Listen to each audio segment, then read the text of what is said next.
detail sekali, sangat hati-hati sekali. Sebelum memulai sholat, beliau itu adalah betul-betul menata shaf itu sebagaimana menata pasukan perang. Itu karena apa? Karena sangat pentingnya di dalam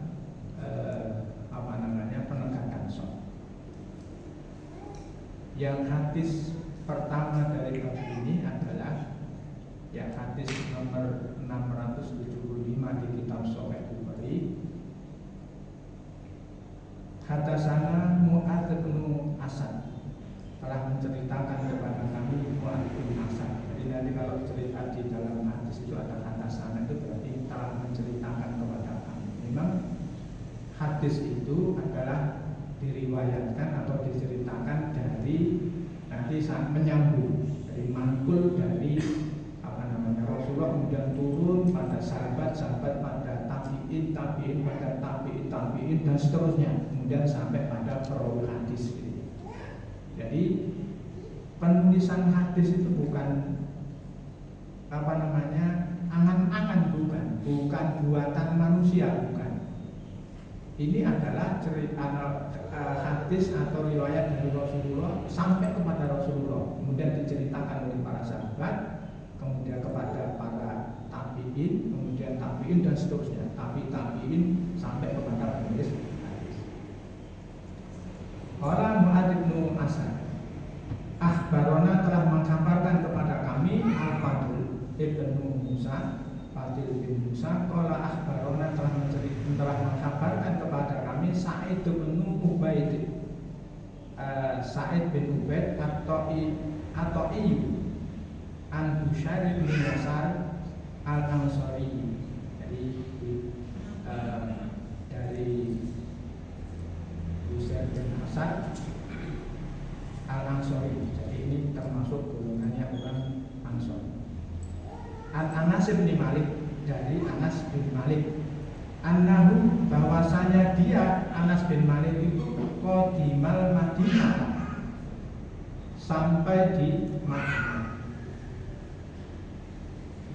Faqila lahu, maka ditanyakan kepada Anas bin Malik tadi, ma angkarta minna, apa yang kau mengingkari atau apa yang kau benci atau tidak setuju ya. Minna, dari kami, mundu yauma ahidta, sejak hari ahidta Rasulullah SAW, engkau bergaul bersama Rasulullah SAW.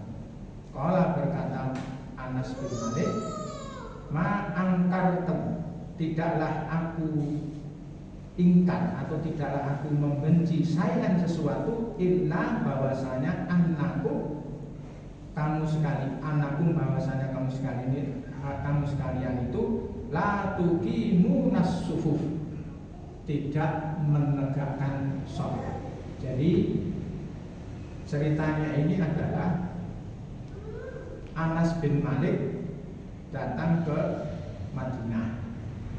Kemudian oleh penduduk Madinah ditanyakan, pertanyaannya ini justru yang dibenci itu apa dari kamu selama kamu bergaul dengan Rasulullah, hei Anas. Kalau bahasa kita seperti itu. Jadi yang ditanyakan ini justru yang dibenci oleh Rasulullah itu apa, atau yang kamu benci di zaman Rasulullah itu apa. Nah, ini salah satu jawaban yang diberikan oleh Anas bin Malik kepada penduduk ketika itu. Ini Rasul sudah wafat gitu ya. Ini Rasul sudah wafat. Jadi hadis ini diceritakan oleh Anas bin Malik. Jadi aku tidak mengingkari atau aku tidak benci kepada sesuatu kecuali bahwasanya kalian itu la tuqimu nas-sufuf, tidak mendirikan atau tidak menegakkan shaf. Itu artinya bahwa dalam menegakkan shaf itu sangat diperhatikan oleh Rasulullah SAW, ini disampaikan oleh Anas bin Malik. Anas bin Malik itu adalah salah seorang sahabat dari sahabat Rasulullah SAW. Sahabat itu adalah orang yang beriman di zaman Rasulullah, ketemu Rasulullah, dia menegakkan syariat Islam sampai kemudian melanjutkan kehidupan sampai meninggalnya. Jadi bab ini adalah menjelaskan, atau hadis ini menjelaskan tentang begitu pentingnya untuk menegakkan sholat. Kemudian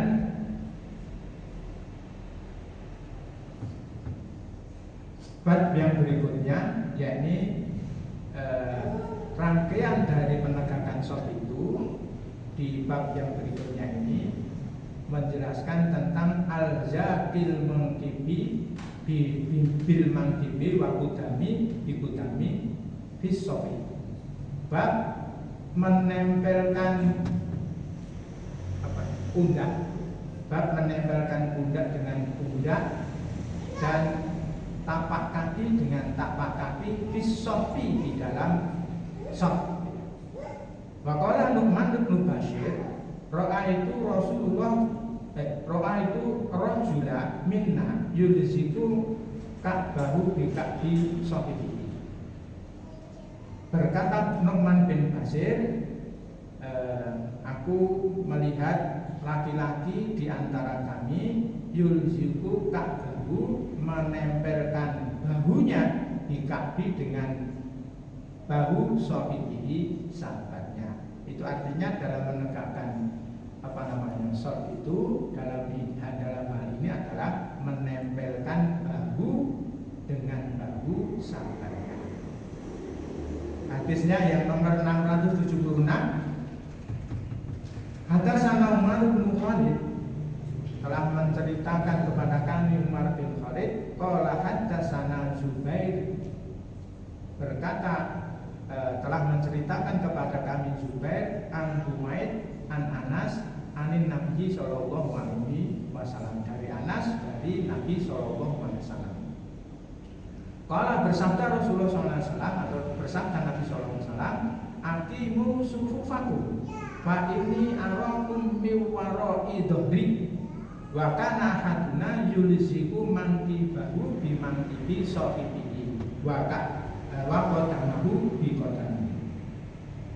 Rasulullah sallallahu alaihi wasallam bersabda, aqimu sufufakum, tegakkanlah oleh kamu sekalian akan saf-saf kalian. Fa ini, karena sesungguhnya aku, ini Rasul ini yang bersabda, arakum min wara'i dhahri, sesungguhnya aku itu melihat kamu sekalian dari belakang punggungku. Jadi Rasul itu punya keistimewaan tersendiri bahwa Rasul itu bisa melihat dari belakang punggungnya. Artinya orang-orang yang di belakangnya Rasulullah itu Rasul tahu. Ya kenapa begitu? Ya itu kelebihan yang diberikan oleh Allah. Rasul itu pasti diberikan kelebihan oleh Allah. Kelebihannya bermacam-macam gitu ya.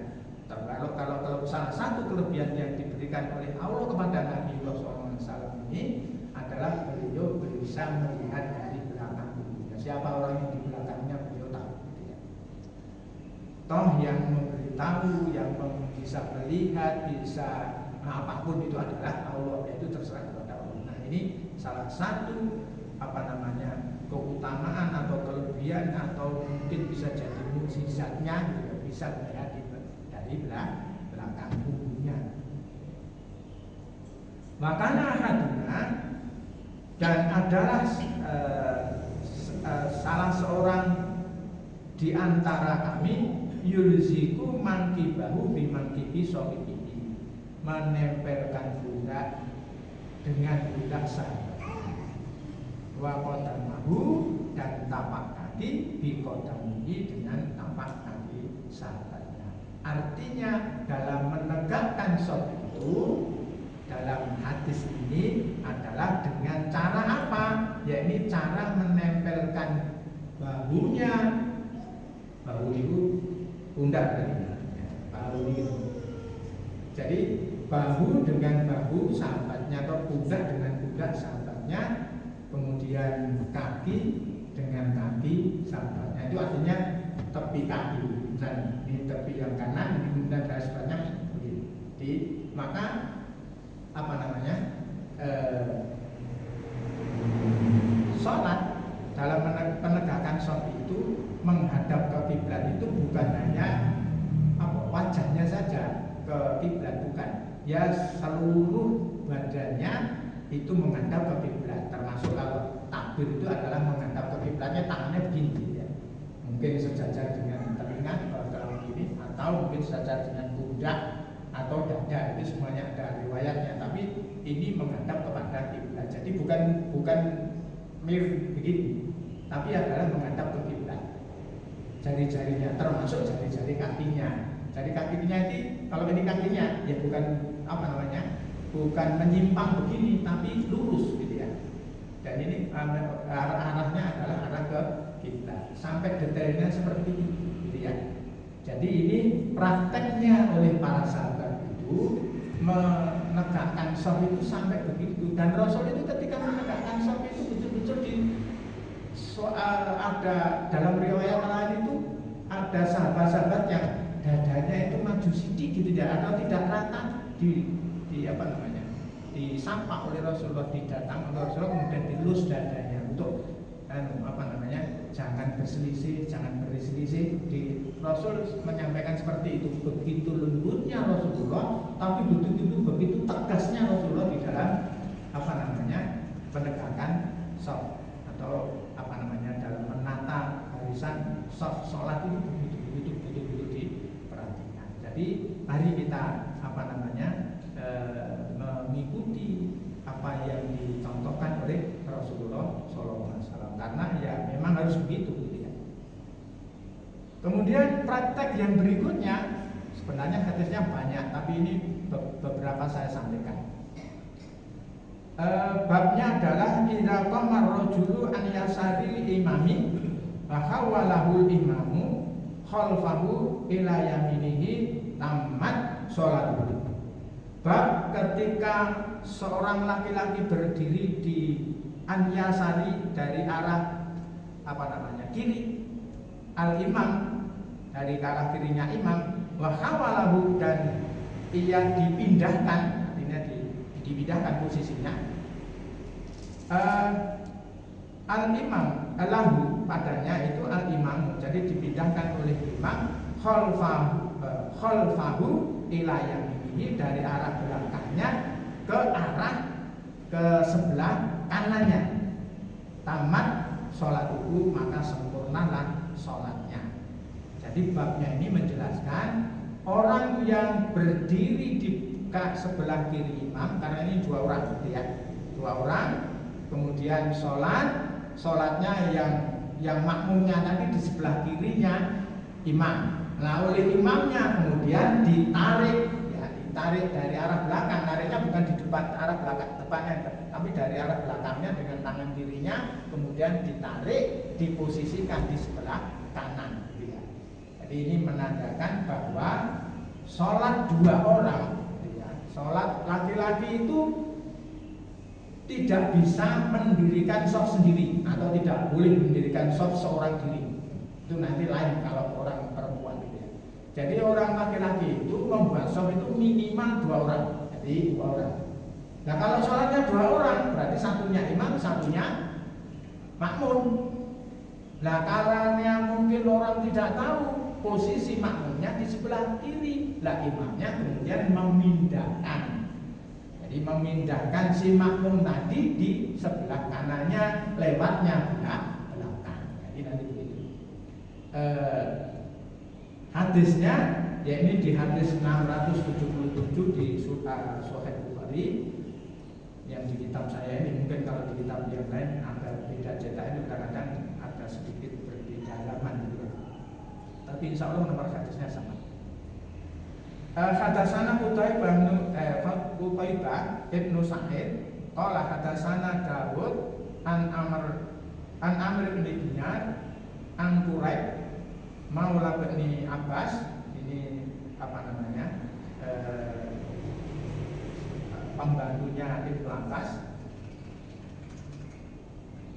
An Ibnu Abbas radhiyallahu anhu, Dari Ibnu Abbas, semoga Allah meridhoi keduanya, ya.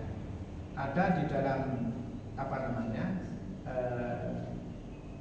sebutan atau penghormatan kepada para sahabat itu ada yang radhiyallahu anhu, ada yang radhiyallahu anhu. Kalau radhiyallahu anhu itu semoga Allah meridhoinya. Meridhoinya itu artinya ya meridhoi si sahabat itu tadi. Misalnya si fulan anhu, radhiyallahu anhu, jadi semoga Allah meridhoi fulan ini. Tapi ada juga radhiyallahu anhu, semoga Allah meridhoi dari keduanya. Keduanya itu siapa? Kalau dalam hal ini misalnya An Ibni Abbasin radhiyallahu anhu, itu berarti semoga Allah meridhoi Ibnu Abbas dan bapaknya. Ya, ini Ibnu Abbas itu Abdullah, namanya Abdullah. Putra Ibni Abbas itu berarti putranya Abbas, gitu ya. Jadi Abdullah putranya Pak Abbas. Nah, Abbas itu kebetulan adalah saudara pamannya Nabi Muhammad Shallallahu Alaihi Wasallam, ya. Termasuk Abu Thalib. Kalau Abu Thalib itu tidak menjadi beriman sampai meninggalnya, tapi kalau Ibnu Abbas ini adalah beliau pejuang pembela Rasulullah SAW dalam dakwahnya Rasulullah SAW. Maka sebutannya Ibnu Abbas tadi radhiyallahu anhu, karena semoga Allah meridhoi dari keduanya. Keduanya berarti Abbas dan Abdullah dan Abbas, Abdullah bin Abbas dan Abbas. Jadi dua-duanya dimintakan atau sebutan diridhoi oleh Allah Subhanahu wa taala. Para itu mungkin kalau tadi kok anhu saja, misalnya fulan radhiyallahu anhu, karena bapaknya ini bukan orang yang beriman, gitu ya. Kalau tidak beriman, bukan sahabat Rasulullah, berarti dia tidak disebut sebagai umat, gitu ya. Kalau misalnya nanti Abdullah bin Umar, Abdullah bin Umar, Abdullah putranya Pak Umar. Pak Umar itu adalah orang sahabat, Abdullah itu juga sahabat. Jadi nanti sebutannya Abdullah itu tadi Anhuma. Jadi semoga Allah meridhoi dari keduanya. Kemudian berkata Ibnu Abbas, "Sholaitu ma'an Nabi sallallahu alaihi wasallam." Aku sholat berserta Rasulullah Nabi Muhammad sallallahu alaihi wasallam zata lailin, di suatu malam. Fakuntu an yasarihi, maka aku berdiri di sebelah kirinya. Fakhadha Rasulullah sallallahu alaihi wasallam, maka mengambilku, artinya memindahkan mengambilku Rasulullah SAW biroksi, tadi memegang kepalanya Ibnu Abbas tadi. Jadi di suatu malam Ibnu Abbas ini sholat beserta Rasulullah SAW yang sholat malam. Kemudian Ibnu Abbas ini berdirinya di sebelah kirinya Rasul. Nah, pada ketika itu kemudian Rasulullah SAW memegang atau akhoda itu mengambil, tapi maksudnya adalah memegang kepalanya, kemudian memindahkan Ibnu Abbas ini di sebelah kanannya. Jadi dari kirinya menjadi sebelah kanannya. Jadi nanti ini data lainatin fakultu an yasarihi, aku berdiri dari sebelah kiri beliau, fa akhoda Rasulullah SAW, maka birosi dengan Rasul, dan dengan kepalaku tadi dipegang kemudian dipindahkan. Mimaroi dari arah belakang. Faja'alani an yaminihi, kemudian menjadikan aku pada posisi sebelah kanan beliau. Sholat, kemudian sholat. Warokoda, kemudian tidur. Jadi sholat malam, kemudian ini posisinya kalau di bab sab ini, kemudian Ibnu Abbas itu di sebelah kirinya dipindahkan, tapi dengan tadi dipegang roksi kepalaku, ya, dipindahkan dari arah belakang kemudian di arah kanan, seperti yang tadi, ya. Nah, ini menandakan bahwa kalau sholatnya 2 orang itu harus jejer. Jejer itu imam di sebelah kiri, makmum di sebelah kanan. Kalau makmumnya di sebelah kiri ya imamnya yang mindah ya. Jadi mindah, tidak apa-apa begini, ini gerakan ini termasuk gerakan di dalam sholat. Kenapa? Karena posisinya salah dibenarkan, kemudian posisinya di bahwa makmum itu adalah di sebelah kanan. Ya jangan punya gerakan yang lain-lain, pokoknya posisinya untuk memindahkan boleh. Dan memindahkannya itu dari sisi dari arah belakang, jangan di depan. Kalau di depan itu berarti nanti melanggar sutroh gitu ya. Kalau imam itu di depannya harus ada sutrohnya. Jadi kalau ini termasuk salah satu dalilnya, sholatnya 2 orang itu imam di sebelah kiri, makmum di sebelah kanannya imam.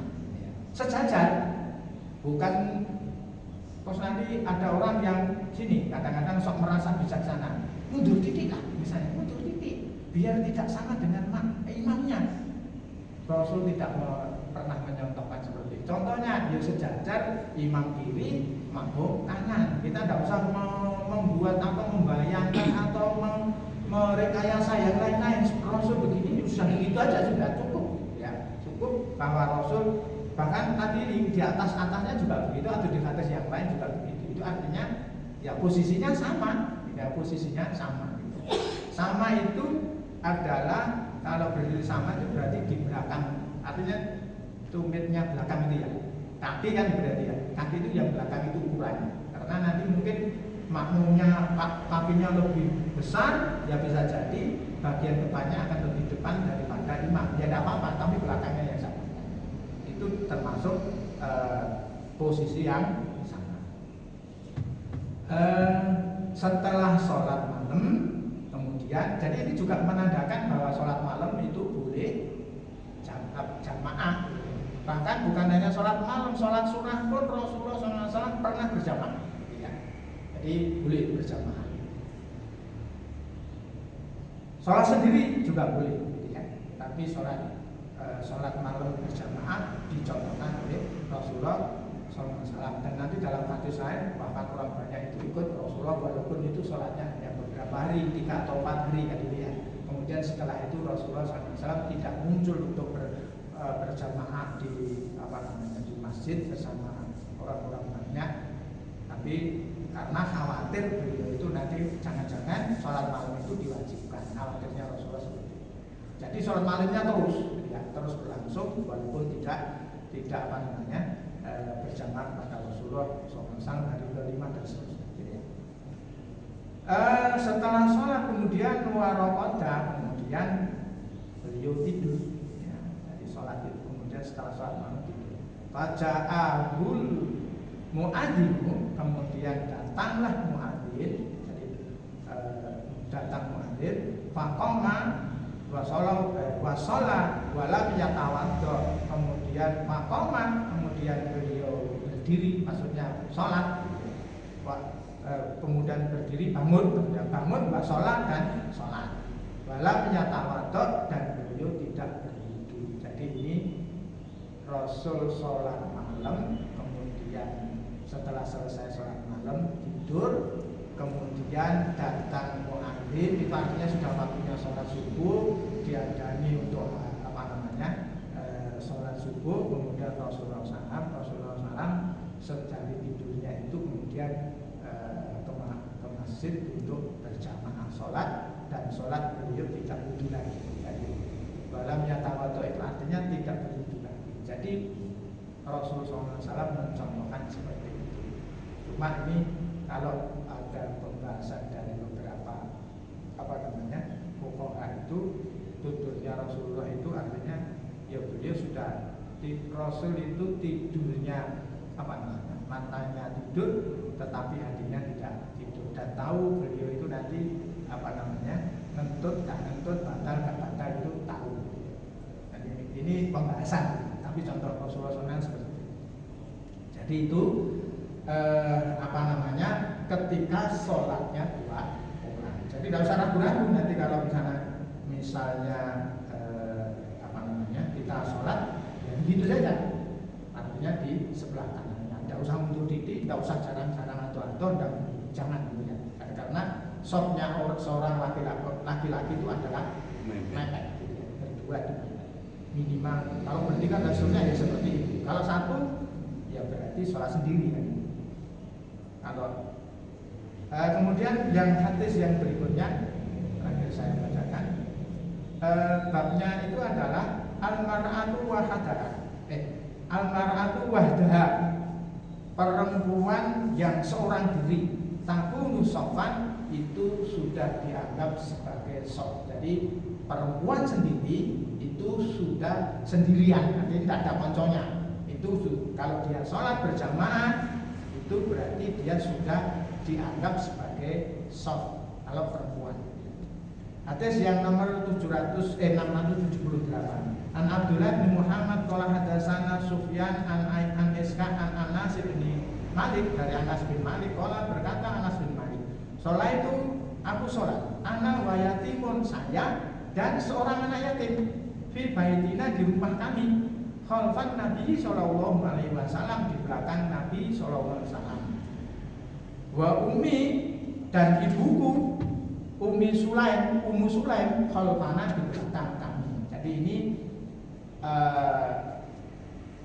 Anas bin Malik menceritakan bahwa Anas bin Malik itu sholat beserta anak yatim, satu anak yatim. Sholat itu ana wa yatimun, saya dan seorang anak yatim sholat di rumah kami, di belakang Nabi SAW. Artinya Rasul jadi imamnya, Anas bin Malik dan seorang anak yatim, anak gitu ya.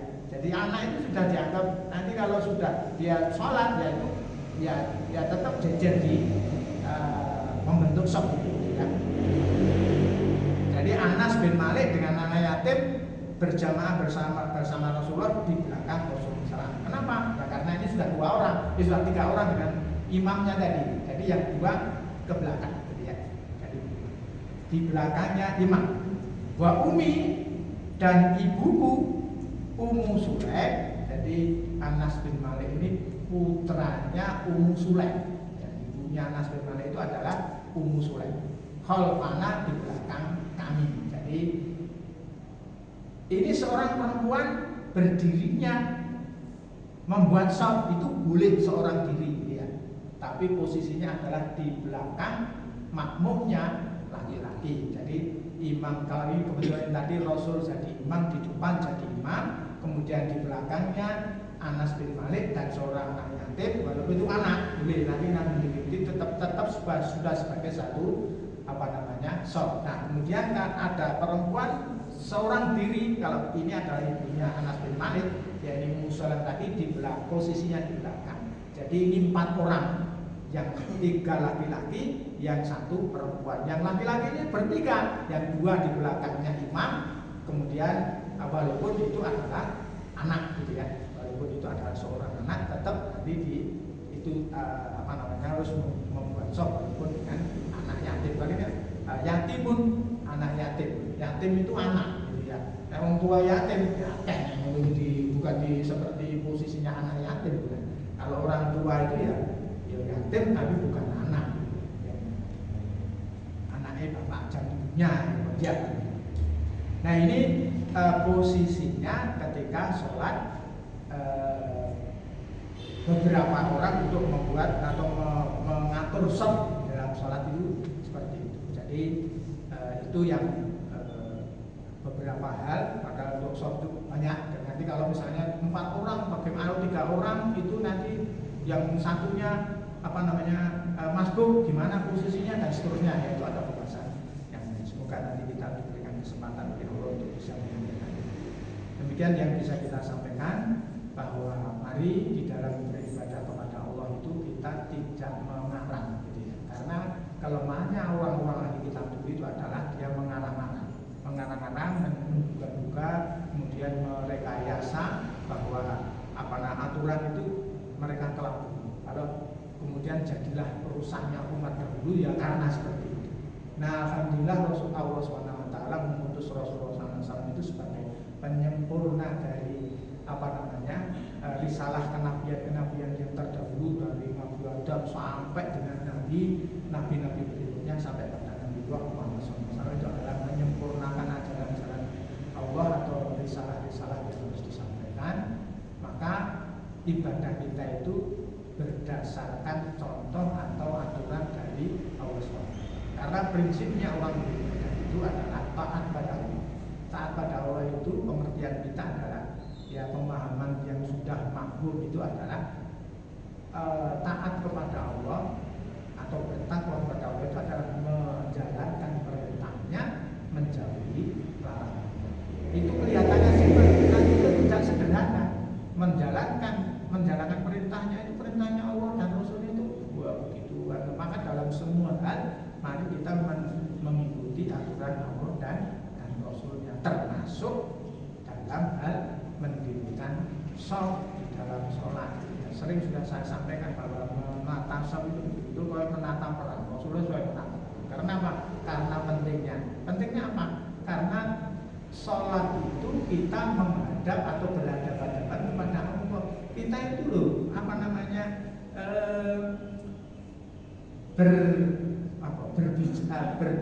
berbicara menghadap dengan Allah SWT. Jadi zat yang maha segalanya, yang bersih, tidak berarti kita ya harus hati-hati memang sesuai dengan kalau kenegaraan ini sebagai katakanlah sebagai sesuai dengan protokolnya gitu ya, atau SOP-nya atau aturannya. Kalau bagi kita sebenarnya aturannya gitu. Jadi sesuai dengan itu. Moga-moga ini mendapatkan menjadi tambahan pemahaman bagi kita dan kita dimudahkan oleh Allah untuk bisa mengikuti aturan-aturannya, dan semoga kita diberikan perlindungan oleh Allah, dikuatkan keimanan kita dan amal soleh kita, yang semoga amal soleh kita ini semuanya diterima oleh Allah sebagai satu amal soleh dan menjadi penggerak kebaikan kita di hadapan Allah SWT, dan semoga kita diselamatkan oleh Allah dari ancaman neraka dan dimasukkan ke dalam surga Allah SWT. Amin. Aku di bawah astagfirullahaladzim wa qur rabbi biwarham anta khalaqamin.